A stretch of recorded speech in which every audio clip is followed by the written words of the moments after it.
বাগেরে থাপ্পড় দেয়, চিনেন না আমার বাবারে। বাড়িতে গিয়ে কয়, আব্বা উমর কি? হুসেইন আমারে কয়, আমি বলে গোলামের বাচ্চা গোলাম, আপনি বলে বড় গোলাম, আমি বলে বাচ্চা গোলাম। উমর হাসে, কয় আব্বা আপনি হাসেন, বিচারটা করতে হবে।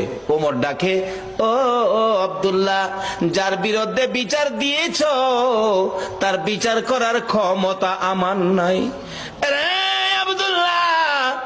যেই নবী সেজদায় গেলে হুসাইন নবীর ঘাড় মুবারকে বসে থাকে, হুসাইন ঘাড় মুবারকে বসে থাকলে আমার নবী নামাজের তাসবিহ 5 বার 7 বার 9 বার 11 বার হুসাইন নামে না। নবী চাইলেন নামাইতে, কেন? আল্লাহনি প্রশ্ন করে বসে, বন্ধু গো, নামাজের সেজদায় গিয়ে নাতি কাঁধে লইয়া পড়ে আছো, নাতি পাইয়া কি আমি আল্লাহর কথা ভুলে গেছো? চাইছিলেন ঘাট থেকে নামাবেন, এমনি সময় আমার আল্লাহ বলেন, জিবরাইল রে, আমার বন্ধুর কানে খবর দে, হুসাইন আমার বন্ধুর ঘাড়ে বসা আছে, আমি আল্লাহর কাছে বড় ভালো লাগে, যতক্ষণ পর্যন্ত হুসাইন ইচ্ছা করে না নামবে রে, ততক্ষণ পর্যন্ত যেন আমার বন্ধু সেজদায় পড়ে থাকে। এই হুসাইনের বিচার করার ক্ষমতা আমি উমরের নাই।